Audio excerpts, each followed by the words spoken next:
stepping up our game, stepping out to a new conversation, stepping into a world where we use the best talents because they are the best.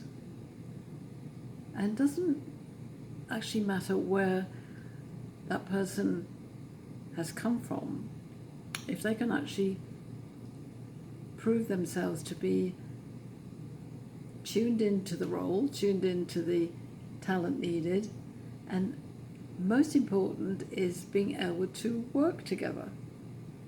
I was thinking about this a lot, that my work with men and women, which is not only just about men and women, but it could be men working with men, women working with women, where all the other aspects of diversity come into play.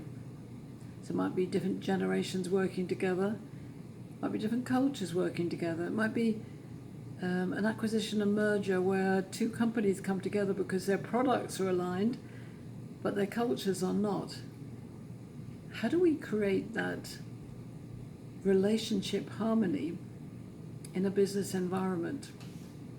This is something I've really studied over 30 years, starting way back in the early 90s, when indeed there were not so many women in the workplace. There were still very, very few. And although there were many women working in the general workplace, there were not many women at the top. And really, 30 years later, having worked around the world in Malaysia, UK and Europe, and now US, I see the same thing occurring.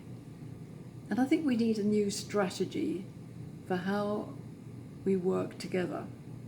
And as I say, that is an obvious must when it's men and women working together, because the differences are very profound. But our challenge in studying men and women and the value that the masculine and feminine bring to the workplace is that we haven't yet bottomed out the masculine and feminine energy as opposed to male versus female. So what do I mean? In the days when Dr. John Gray wrote his book, Mars and Venus, Men Are From Mars and Women Are From Venus, and many, many books that have followed that, we started to explore that men and women were different enough that we added value to each other. And in certain workplaces, that really worked. In life, it was a must if you were going to have children and actually procreate between men and women. But the energy that came together in the workplace is what fascinated me.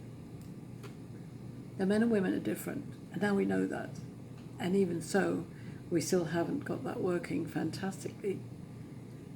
But the thing that's mixed in there is that now there are many, many, many, many, many women flowing into the workplace and forging their way to the top, no longer having to really chain themselves to the railings to get the vote or really hammer on the doors. There's lots more avenues and opportunities, though there could be more. And why is it that we haven't worked out the variety that's going on as part of the positive energy for the future? So what I mean by that is there are many, many different types of women, and they're all taking their place in the workplace, and they're still forging their way into a top arena, which is still pretty male dominated. And not so much in the entrepreneur field. We know that that is expanding in terms of female entrepreneurship.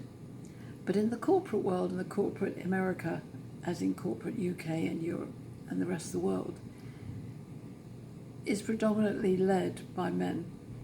Now, men, I'm not having a go at you at all. I want to get you on side, because this is the way forward. Working together actually maximizes and leverages all the best talents. But we need to have a different conversation about how it flows together. And we're going to have to win some corners. And what I mean by that is, men, it's okay to be sometimes the way you are, and women the way you are. People do what works, as Dr. Phil says. But we want to find our common ground where we don't become the same, but we understand how the differences come together. I'll give you an example. The hard drive of women is very much geared to a circular emotional pattern where we ask many, many questions, and we have lots and lots of ideas, and we do lots of talking, and we invite relationships in, and we do things in a very circular, collaborative way. And often that confuses men, because on your template, men, you actually do things in a very straightforward, logical, yes, no, can I answer that question she's asked? Can I find a solution? Now, women also look to find solutions, and men look to find conversations, but generally, when women ask questions, they're not actually inviting you men to give them an answer. I know, does that surprise you? And men, when you jump in and say, yes, I can find a solution, and the woman says, no, that's not what I wanted, and then you're confused, that often happens because she's asking a question and not expecting an answer. That's one of the very simple blind sides that we have as two different hard drives. And we'll always find people within each gender who do more like the other gender, but that's because there are masculine-minded women and feminine-minded women. There are masculine-minded men and there are feminine-minded men. And what I've designed is a matrix, a map, which embraces all of us, and it allows us to get on the freeway of communication and actually communicate with all the different characters we now find on the blueprint of business. 30 years ago, when I started into consultancy, the blueprint wasn't like this. It was still very, very male-dominated. We didn't have entrepreneurship. We didn't have digital life. We didn't have global existence. So all of these things have come to change our worlds, and we haven't understood the core conversation. So what I'm going to suggest to you is that if you want to be part of my core inner wise tribe of men and women, I'm looking for 10 wise men and 10 wise women who want to explore the new conversation in their own lives and to be role models for change in the world today. If you think you could be one of those executive, top-level, wise men or women, and you want to really ensure that the future comes here now, we can start the conversation. Give me a call. I'm Pauline Crawford-Omps, Dr. Pauline Crawford, Dr. Pauline Crawford-Omps, known as the Ambassador of Magical Conversations, but I'm also the CEO of Corporate Heart, with a passion to make corporate America have a heart and corporate UK and Europe to follow suit.